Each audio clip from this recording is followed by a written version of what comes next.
Assalamualaikum warahmatullahi wabarakatuh. Kami dari kelompok 1 akan mempresentasikan mengenai analisis partisipasi Indonesia dalam Global Value Chain.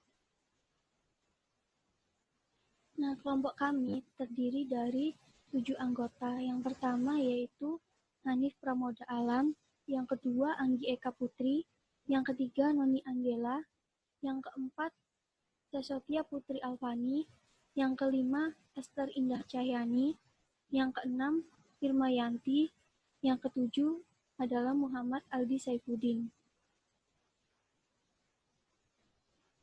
Apa sih yang menjadi latar belakang kami sehingga kami menulis makalah dengan judul Analisis Partisipasi Indonesia dalam Global Value Chain? Hal ini dikarenakan perkembangan Global Value Chain telah menyebabkan pemisahan proses produksi di seluruh dunia. Global Value Chain ini sendiri memiliki arti yaitu merupakan serangkaian proses aktivitas yang dilakukan oleh perusahaan di sebuah negara untuk menciptakan sebuah produk dari awal hingga akhir. Aktivitas ini dilakukan lintas negara. Nah, Global Value Chain ini juga diikuti oleh negara-negara di dunia, termasuk Indonesia yang terlibat dalam Global Value Chain. Hal ini dikarenakan Global Value Chain memiliki banyak keuntungan. Global Value Chain memiliki keuntungan bagi negara-negara di dunia, termasuk negara berkembang.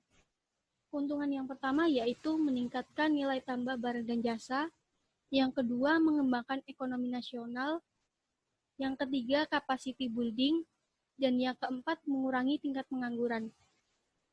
Hal ini dikarenakan Global Value Chain akan menciptakan sebuah lapangan pekerjaan baru sehingga dapat mengurangi tingkat pengangguran di sebuah negara. Sehingga makalah ini dibuat bertujuan untuk mengetahui partisipasi Indonesia dalam Global Value Chain.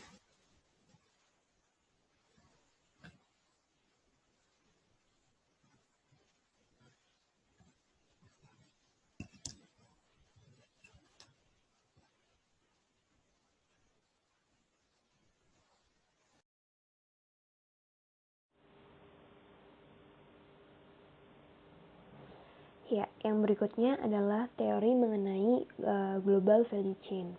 Yang pertama-tama, value chain atau rantai nilai itu apa sih?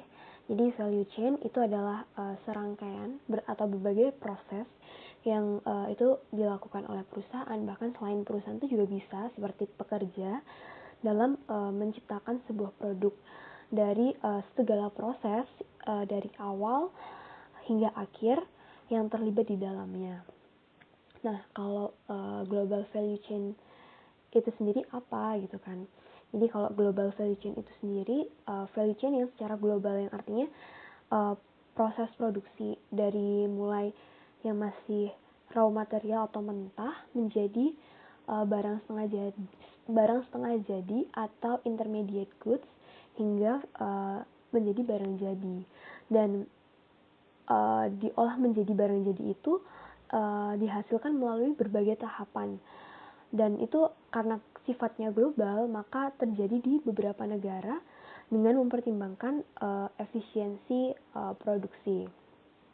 Nah, lalu global value chain ini bisa dikerjakan oleh siapa? Tentunya global value chain ini dapat dikerjakan oleh perusahaan yang berskala multinasional atau yang memiliki cabang di negara lain. Dan kira-kira apa sih yang didapatkan atau keuntungan apa sih untuk negara berkembang dari adanya global value chain ini? Yang pertama, pasti ekonomi nasional suatu negara akan berkembang, akan meningkat. Dan yang kedua, terjadinya capacity building atau peningkatan kapasitas dari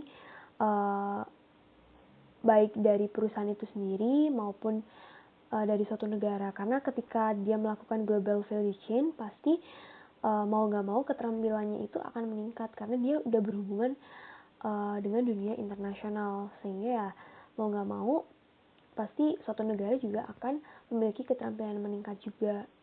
Pastinya yang paling utama adalah dalam hal teknologi, menjalankan teknologi.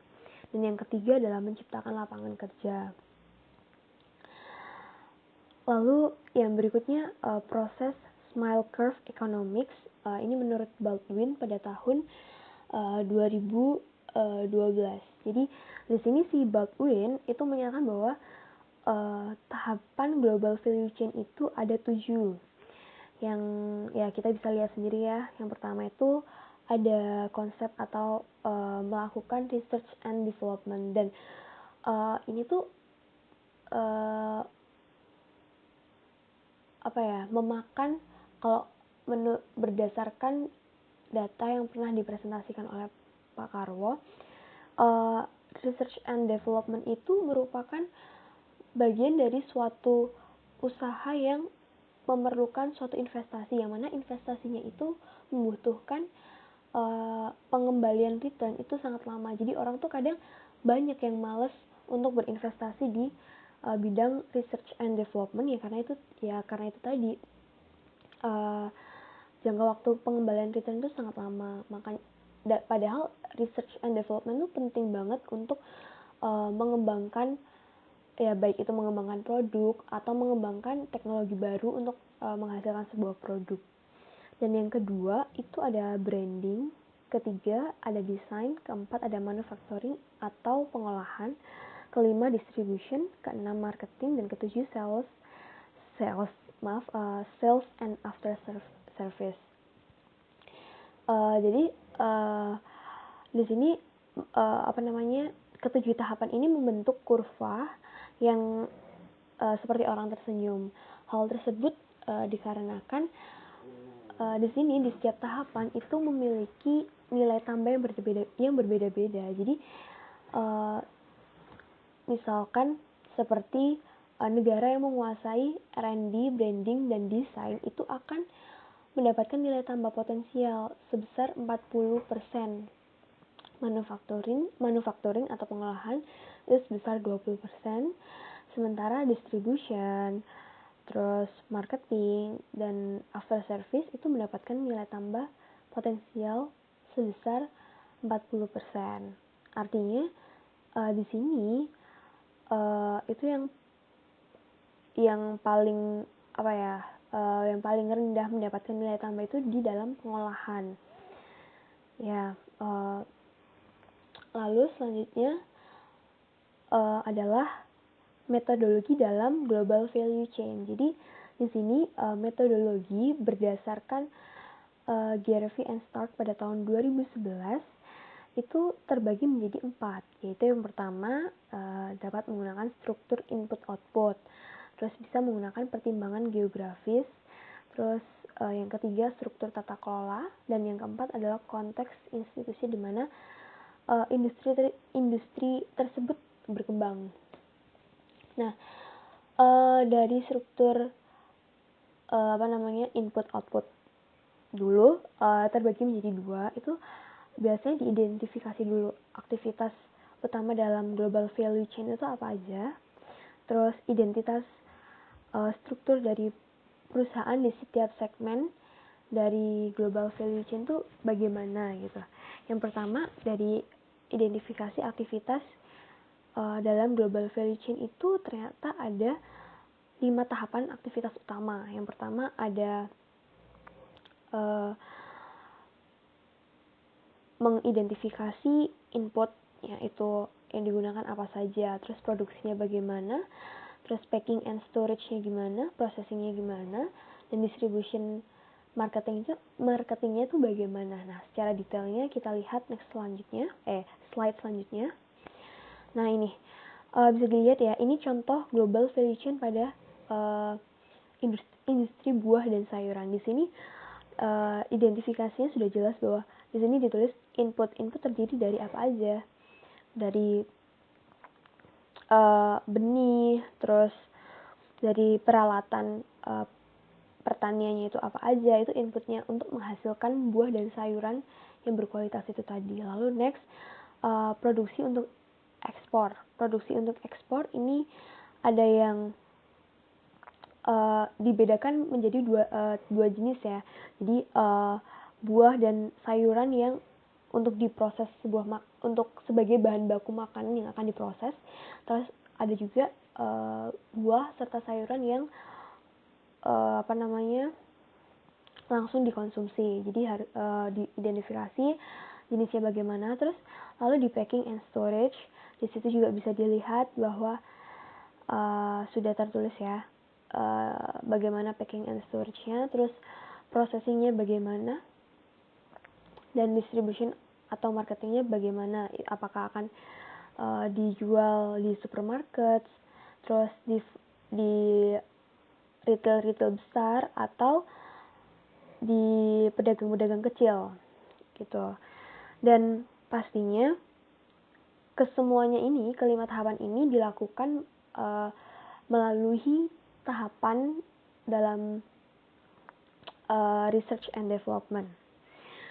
Lalu yang kedua, balik lagi kita setelah identifikasi aktivitas utama dalam global value chain, yang kedua adalah identifikasi struktur dari perusahaan di setiap segmen dari global value chain. Jadi di sini identifikasi strukturnya ini itu memiliki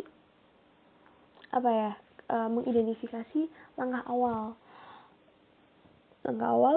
yang mana diidentifikasi nih industri perusahaan ini miliknya siapa, apakah pemerintah atau swasta, terus skalanya domestik atau nasional atau internasional, domestik atau nasional atau internasional, terus ukurannya kecil, besar atau menengah. Nah, hal ini itu akan memudahkan tata kelola dari lembaga yang berkaitan. Lalu struktur input output. Lalu yang kedua adalah pertimbangan geografis. Jadi di sini juga dalam konsep global value chain itu juga mempertimbangkan lingkup geografis. Karena tiap negara memiliki tentunya kondisi geografis yang berbeda-beda, yang tentunya juga fasilitas dari infrastruktur itu juga yang diberikan beda-beda, sehingga menyebabkan GVC ini beroperasi pada skala geografi yang berbeda gitu. Bisa secara lokal, nasional, regional, dan secara global itu bisa beroperasi untuk mendapatkan efisiensi dari segala aspek. Lalu yang ketiga adalah tata kelola. Tata kelola di sini menyatakan bahwa bagaimana sebuah rantai itu dikontrol dan dikoordinasikan oleh aktor dalam rantai yang mana dia itu dikoordinasikan atau dikontrol oleh seseorang atau pihak yang memiliki kekuatan daripada yang lain. Dan di sini tata kelola atau governance structure itu berkaitan dengan kekuatan dan kemampuan dari sebuah perusahaan yang mengontrol sepanjang nilai. Dari seperti dalam menjalankan itu sangat berpengaruh karena ya itu tadi terdiri dari berbagai peraturan yang bisa mempengaruhi aktivitas perusahaan ini gitu. Lalu yang selanjutnya adalah konteks kelembagaan. Jadi global value chain melekat dalam kelembagaan di bidang ekonomi, sosial, dan lingkungan. Jika tanpa kelembagaan pasti perusahaan yang terlibat di dalam global value chain ini akan berjalan tidak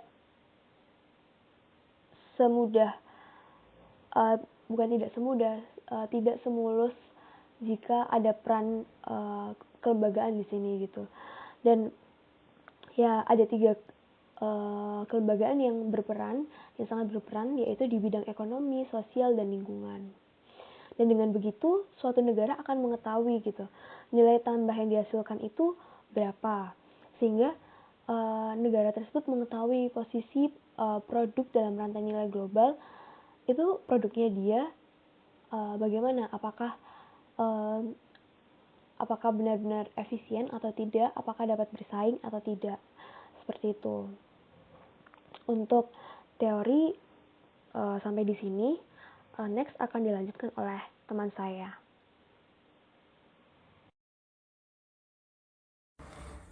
Berikut merupakan kajian empiris mengenai partisipasi Indonesia dalam Global Value Chain. Yang pertama, dalam jurnal yang berjudul Nexus on Indonesian Commercial Diplomacy Developing Indonesia's Mass-Through ASEAN Value Chain yang ditulis oleh Rio dan kawan-kawan pada tahun 2020, pada studi ini bertujuan untuk mengungkapkan promosi bisnis yang dilakukan dalam kolaborasi antara pemerintah Indonesia dan bisnis untuk mengintegrasikan UKM Indonesia ke dalam value chain di ASEAN. Selain itu, UKM Indonesia juga menghadapi koneksi kecil ke value chain ASEAN di bawah pilar AEC dan bisnis produksi. Dalam memecahkan masalahnya, makalah ini merekomendasikan diplomasi komersial untuk dilakukan oleh pemerintah dan aktor non-pemerintah. Aktivitas utamanya adalah promosi perdagangan, lalu kegiatan yang mendukung adalah intelijen, jejaring, dan hubungan masyarakat, negosiator kontrak implementasi, dan penyelesaian masalah yang dilakukan pemerintah untuk memfasilitasi pencapaian tujuan. Dari penelitian ini menunjukkan bahwasanya diplomasi komersial Indonesia dimanifestasikan pada pola yang berbeda, tergantung pada masing-masing objek yang ditargetkan pada promosi bisnis Indonesia. Kemudian yang kedua, jurnal yang berjudul Industrial Value Chain Indonesia SME Creative Business and Exploration Research yang ditulis oleh Ivan dan kawan-kawan pada tahun 2019. Penelitian ini muncul karena tidak ada penelitian komprehensif tentang value chain nilai industri kreatif di negara-negara berkembang seperti Indonesia, terutama di usaha kecil dan menengah atau UMKM. Maka dari itu, studi ini bertujuan untuk mengeksplorasi konsep value chain industri untuk mempersempit kesenjangan yang ada dalam literatur. Hasil penelitian ini menunjukkan bahwasannya dalam industri kreatif, co-creation menjadi pembeda pada kegiatan value chain, terutama yang menawarkan penyesuaian dalam subsektor kuliner. Misalnya, bisnis selalu menganggap layanan sebagai nilai tambah produk. Ini dapat diterapkan baik dalam fase pembuatan dan pasca produksi. Kemudian, dalam dunia bisnis fashion, kreasi ditemukan sebagai pembeda dalam aktivitas value chain antara pembuat pakaian siap pakai dan yang dibuat khusus dibandingkan dengan subsektor lainnya dalam industri bisnis kreatif. Kemudian yang ketiga, dalam jurnal yang berjudul Reconciling Oil Palm Economic Development and Environmental Conservation in Indonesia, a Value Chain Dynamic Approach yang ditulis oleh Harry dan kawan-kawan pada tahun 2020, studi ini melatar belakangi yakni minyak kelapa sawit membuat kontribusi yang signifikan yang tidak dapat diberikan oleh perekonomian Indonesia dan Malaysia. Karenanya, meningkatnya kekhawatiran tentang keberlanjutan dan dampaknya terhadap konservasi hutan, maka studi ini menjelaskan bahwasannya value chain minyak sawit di Indonesia di tingkat nasional menggunakan analisis value chain dan pemodelan sistem, dampak ekspansi perkebunan dan produksi, lapangan kerja, emisi, pendapatan petani kecil, sektor swasta, dan pemerintah.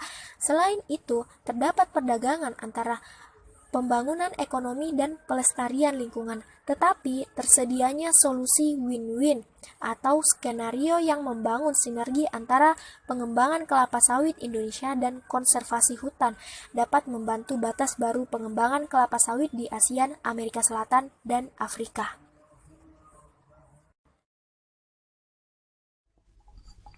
Kajian empiris di sini yaitu membahas tentang diversity with proximity, kesempatan dan tantangan di ASEAN Value Chain.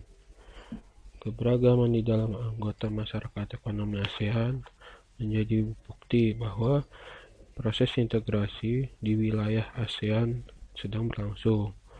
Hubungan setara wilayah menjadi bagian dalam global value chain. Di dalam ASEAN tersendiri disebut ASEAN Value Chain. ASEAN Value Chain sangat didukung oleh keberagaman sumber daya alam dan jumlah tenaga kerja yang mumpuni. Makalah ini bertujuan yaitu melihat dinamika ASEAN Value Chain dan integrasi hubungan yang didukung oleh masyarakat ekonomi ASEAN itu. Pembentukan ASEAN Value Chain harus memiliki pertumbuhan ekonomi yang kuat dan sifat yang positif. ASEAN Value Chain dapat dikembangkan serta diperluas, didukung oleh anggota berdasarkan integrasi yang berkelanjutan dan mempunyai cakupan yang luas. Kajian empiris di sini yaitu membahas implementasi masyarakat ekonomi ASEAN dalam peningkatan jaringan produksi regional ASEAN, seperti kasusnya industri otomotif.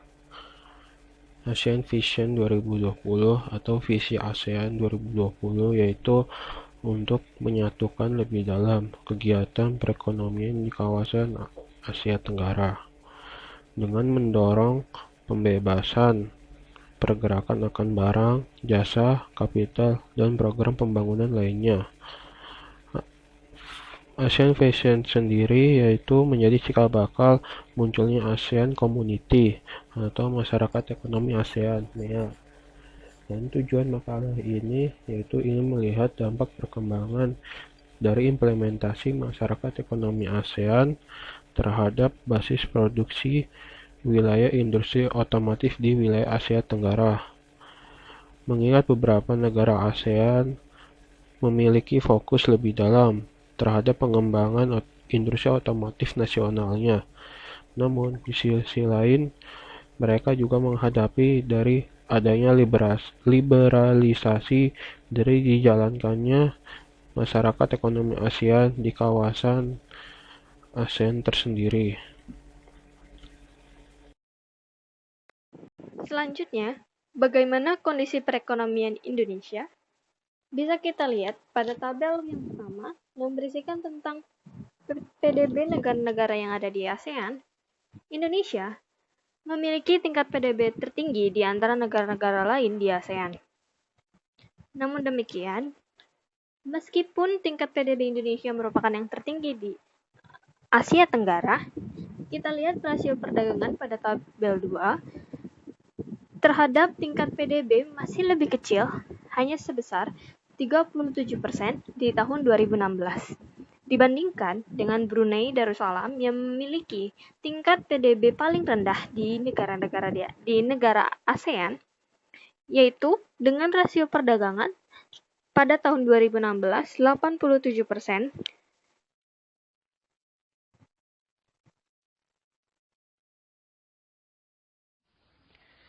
Sektor unggulan Indonesia yang dapat dimanfaatkan dalam global value chain. Ada sektor industri, sektor pertanian, dan sektor pertambangan.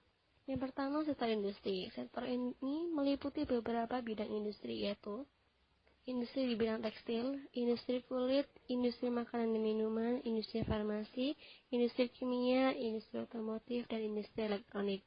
Hal ini diungkapkan oleh Kementerian Perindustrian Indonesia perihal industri apa saja yang unggul dalam ekspor. Yang kedua, ada sektor pertanian. Sektor ini berupa hasil pertanian yang masih mentah atau sudah jadi, yaitu berupa minyak kelapa sawit, beras ketan, beras merah, kopi, dan sebagainya. Indonesia unggul dalam sumber daya alamnya yang khas, yang tidak atau jarang dimiliki oleh negara lain. Hal ini didukung oleh keadaan geografis dan iklim Indonesia.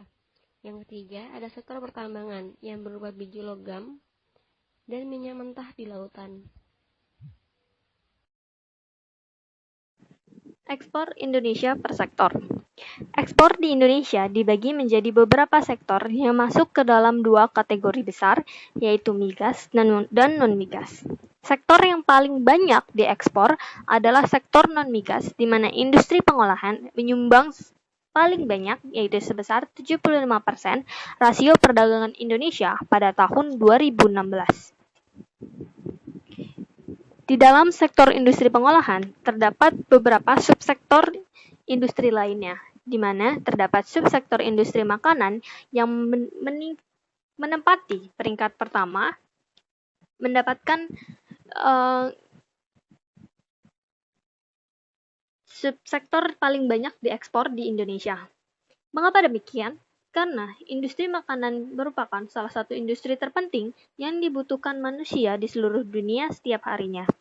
Meskipun demikian, industri makanan belum tentu memiliki nilai tambah yang lebih tinggi daripada subsektor industri lainnya. Maka dari itu, perlu kita lihat dari nilai tambah dari subsektor industri makanan dan industri lainnya. Bisa kita lihat yang pertama, pada nilai tambah usaha mikro dan usaha kecil. Industri makanan di sini memiliki nilai tambah yang paling besar sehingga dapat diunggulkan. Dilanjutkan dengan pakaian jadi, furniture, kertas, barang dari kertas, serta barang galian bukan logam. Sedangkan nilai tambah dalam usaha besar dan kecil, lagi-lagi industri makanan menempati peringkat pertama sebagai subsektor yang dapat diunggulkan oleh Indonesia, di mana dilanjuti dengan bahan kimia, kendaraan bermotor, trailer dan semi-trailer, karet dan plastik, serta tembakau. Dapat kita tarik kesimpulan bahwa dalam industri skala mikro, kecil, besar dan sedang, industri makanan atau sektor makanan memiliki nilai tambah paling tinggi di antara subsektor lainnya. Industri makanan di sini dibagi 3 yang paling tinggi, yaitu minyak kelapa sawit, udang dibekukan, dan minyak kelapa.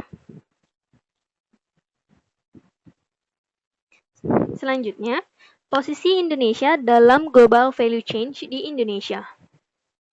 Dari ke-10 negara ASEAN, kontribusi Indonesia dalam global value chain bisa kita lihat berada di posisi kelima dengan rata-rata 0,87% nilai ekspor barang dan jasa per tahunnya terhadap nilai ekspor dunia, setelah Singapura yang berada di posisi pertama sebagai pengekspor barang dan jasa terbanyak di kawasan Asia Tenggara dengan rata-rata 2,54% nilai ekspor barang dan jasa per tahunnya dari nilai keseluruhan ekspor dunia. Total nilai ekspor barang dan jasa Indonesia mengalami kenaikan dari tahun ke tahun, mulainya pada tahun 2016 sebesar 177.000 juta US dollar hingga pada terakhir tahun 2018 sebesar 218.000 juta US dollar. Hal ini bisa dikatakan lebih baik karena pada tahun-tahun sebelumnya, yaitu pada tahun 2015 dan 2014, total ekspor barang dan jasa Indonesia mengalami penurunan. Walaupun demikian, partisipasi Indonesia dalam global value chain tetap bertahan sebagai pengekspor barang dan jasa di kawasan Asia Tenggara stabil berada di posisi kelima. Dan tetap Singapura sebagai negara maju menempati peringkat pertama global value chain di negara ASEAN.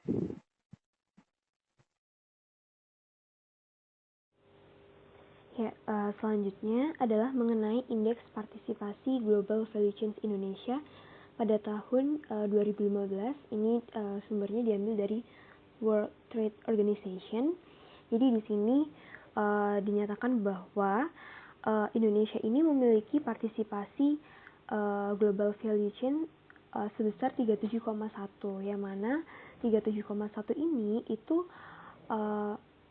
masih tergolong rendah daripada negara dengan ekonomi berkembang lainnya atau negara dengan ekonomi yang sudah maju. Dan di sini terbagi menjadi dua, yaitu forward participation, yang artinya bahwa barang-barang industri Indonesia ini dijadikan sebagai bahan baku, itu sebesar 24,1, dan sedangkan di backward participation yang artinya barang-barang Indonesia ini dijadikan sebagai barang jadi dari industri lain di negara lain yang mana industri di negara lain itu sebagai bahan baku, jadi seperti bahan jadinya gitu. Itu sebesar 12,9. Jadi bisa kita lihat bahwa Indonesia ini masih berpartisipasi besar sebagai penyuplai bahan baku untuk produk lain, dan dapat disimpulkan bahwa dengan begitu nilai tambah yang didapatkan oleh Indonesia itu tidak sebesar jika Indonesia mengolah bahan baku dari negara lain dan menjadikannya sebagai barang jadi. Dan bisa kita lihat bahwa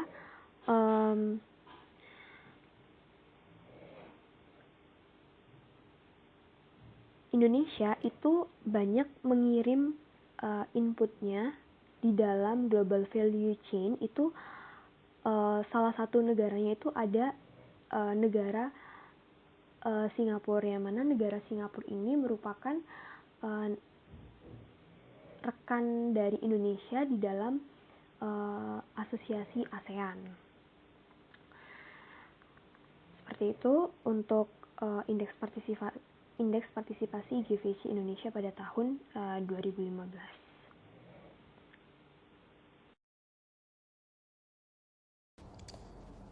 Lantas apa sih yang menjadi masalah? Bisa kita lihat di sini adalah tabel dari GVC Participation Index 2015. Di tabel ini bisa kita lihat total GVC Participation Indonesia yaitu sebesar 37,1%, sedangkan untuk developing economies yaitu sebesar 41,4%. dan untuk developed economy sebesar 41,4%. Di sini bisa kita lihat forward participation dari Indonesia yaitu sebesar 24,1%. Dan untuk developing economics yaitu sebesar 20,0%. Dan untuk developed economies sebesar 20,8%. Bisa kita lihat juga dari backward participation Indonesia mengangkat 12,9%, dan untuk developing economies sebesar 21,4%, dan untuk developed economies sebesar 20,6%. Di sini data tersebut menunjukkan bahwa Indonesia lebih banyak terlibat dalam GVC dalam hal mengekspor barang berupa bahan baku di industri negara tetangga. Slide berikutnya bisa kita lihat tabel dari peringkat daya saing Indonesia dari tahun 2007 sampai 2019. Di sisi kiri kita bisa lihat peringkat daya saing Indonesia, dan di sisi kanan bisa kita lihat poin dari Indonesia. Peringkat daya saing Indonesia turun 5 peringkat ke posisi 50 dari 141 negara yang disurvei. Demikian pula untuk skor daya saing Indonesia pada tahun 2019 turun sebesar 0,3 poin ke level 64,6 poin dari skala 0 sampai 100. Penurunan tersebut membuat daya saing Indonesia semakin jauh tertinggal dari Singapura yang berada di peringkat pertama dengan skor 84,8 poin.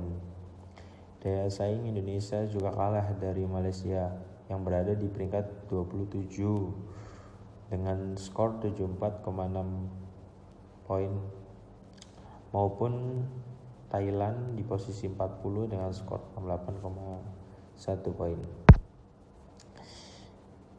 Di sini bisa kita lihat skor indeks daya saing dari tahun 2017 sampai tahun 2019 di negara ASEAN.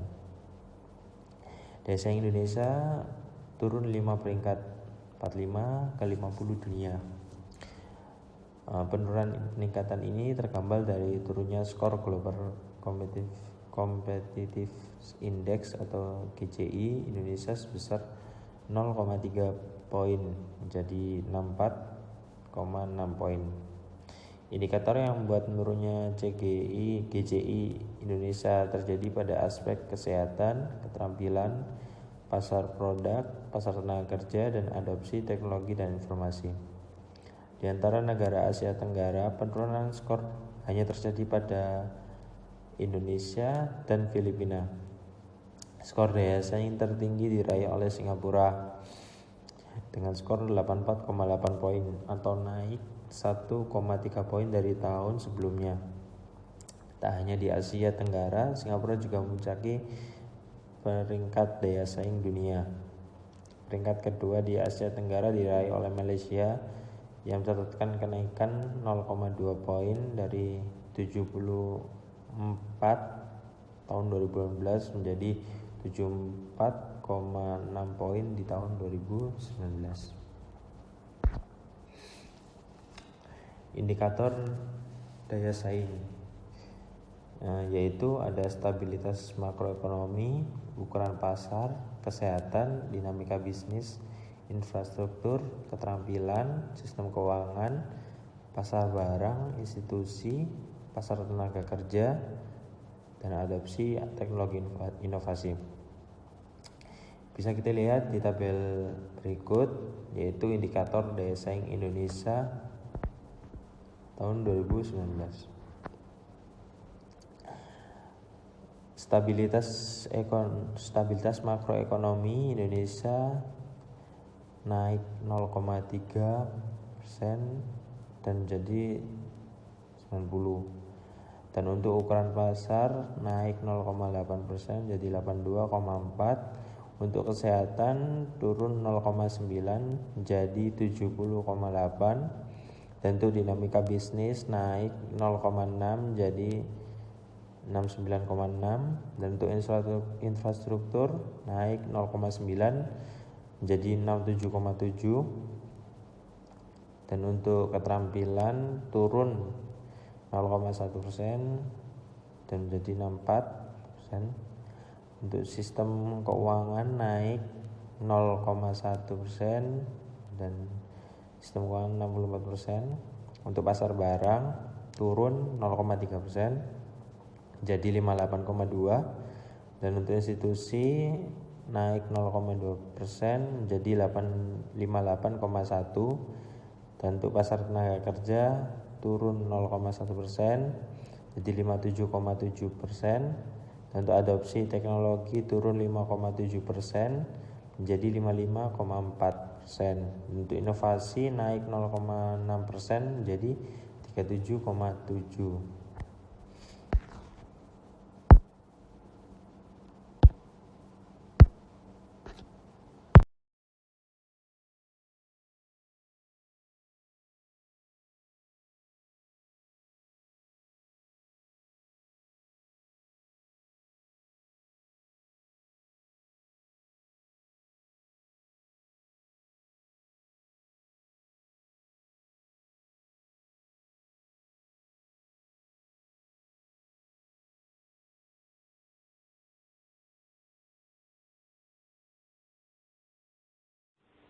Ya, selanjutnya adalah masalah mengenai Logistic Performance Index atau indeks kinerja logistik dari Indonesia. Dan kalau misalnya kita lihat dengan negara lainnya di dalam ASEAN itu bagaimana?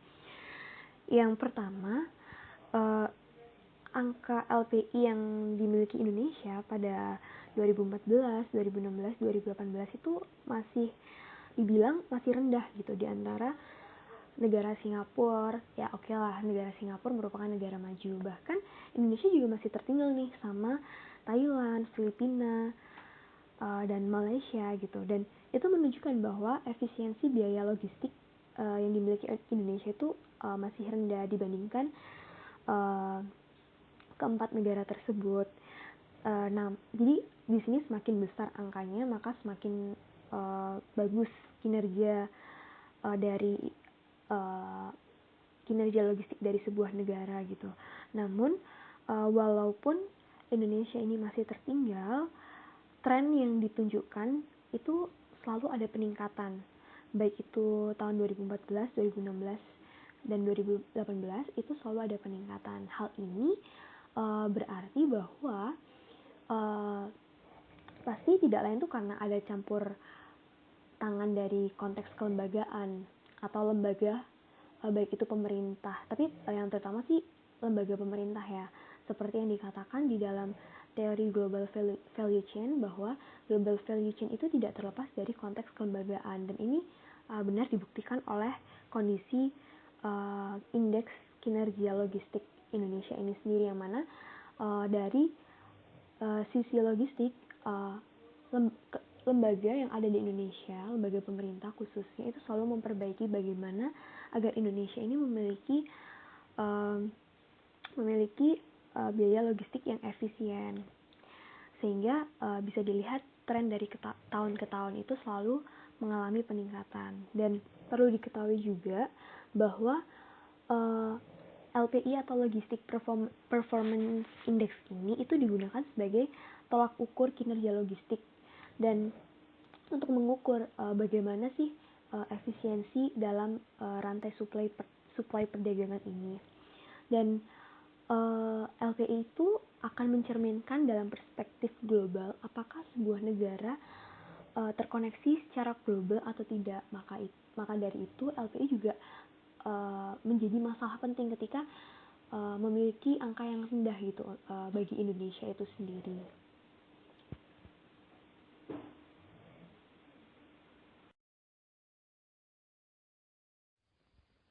Berikut ialah hambatan Indonesia dalam global value chains, yaitu yang pertama, adanya tarif perdagangan yang berbeda antar negara.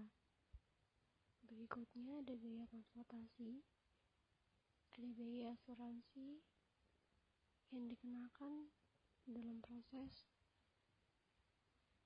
pengangkutan barang dari negara Indonesia ke negara lainnya. Berikutnya adalah mutu produk yang tidak terstandarisasi sehingga produk Indonesia memiliki daya saing yang rendah. Lalu permasalahannya tentang regulasi serta tata kelola perdagangan yang didukung dengan rendahnya kualitas sumber daya manusia serta ketidakpastian dalam disrupsi digital.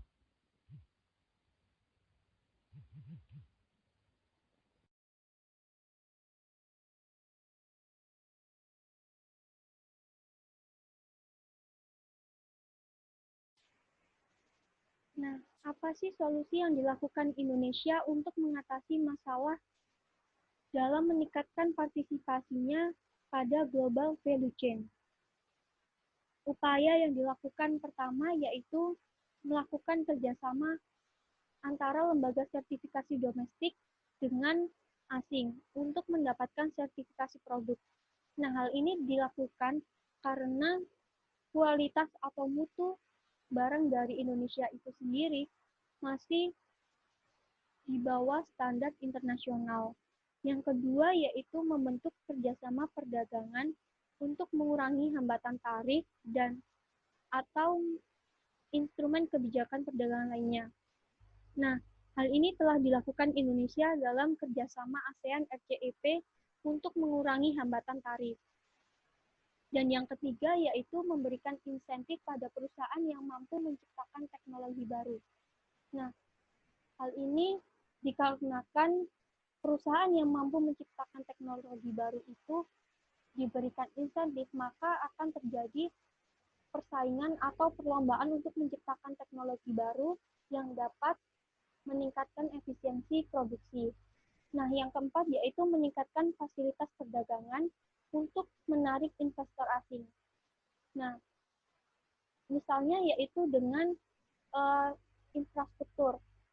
Ketika infrastruktur Indonesia itu semakin memadai, maka akan mengurangi biaya logistik sehingga biaya produksi akan turun yang akan mengarah pada harga barang itu semakin lebih murah. Dan yang kelima yaitu meningkatkan kualitas sumber daya manusia dengan pemberian pelatihan berdasarkan bidang yang paling dibutuhkan dalam sebuah industri. Nah, dari pemaparan dari awal hingga akhir tadi, maka dapat ditarik kesimpulan bahwa global value chain merupakan sebuah proses produksi dari raw material menjadi intermediate goods hingga final goods yang dihasilkan melalui tahapan di beberapa negara dengan mempertimbangkan efisiensi produksi. Nah, salah satu cara yang digunakan untuk mengetahui partisipasi Indonesia dalam global value chain dapat dilihat dari indeks partisipasi. Nah, Indonesia sendiri pada tahun 2015, indeks partisipasinya sebesar 37,1 dengan forward participation sebesar 24,1 dan backward participation sebesar 12,9. Nah, untuk meningkatkan partisipasi Indonesia dalam global value chain, maka Indonesia harus mengetahui sektor unggulan apa saja yang dapat meningkatkan perannya dalam global value chain. Yaitu terdapat 3 sektor unggulan, yaitu yang pertama sektor industri, yang kedua sektor pertanian, dan yang ketiga sektor pertambangan. Subsektor yang memiliki value added terbesar adalah sektor industri makanan, sehingga hal tersebut dapat dikembangkan untuk meningkatkan peran Indonesia dalam global value chain. Nah, masalah utama pada partisipasi Indonesia untuk meningkatkan partisipasinya dalam global value chain adalah jenis partisipasi yang lebih besar pada forward participation. Artinya yaitu Indonesia masih mengandalkan ekspor bahan baku. Dan yang kedua yaitu tingkat daya saing Indonesia masih rendah dan nilai logistik performance index yang masih rendah dibandingkan dengan Singapura, Malaysia, dan Thailand. Dan sertifikasi produk di Indonesia itu sendiri untuk meningkatkan kualitas atau mutu dari produk Indonesia. Nah, untuk mengatasi masalah tersebut, upaya yang dilakukan pemerintah Indonesia untuk meningkatkan partisipasi Indonesia dalam global value chain adalah dengan cara meningkatkan investasi, mempermudah regulasi, dan memperbaiki mutu produk Indonesia dengan cara sertifikasi. Nah, berikut daftar pustaka yang menjadi referensi pembuatan makalah ini, yaitu dari World Bank, BPS, Kementerian Perindustrian, dan ada publikasi dari Kementerian Perdagangan.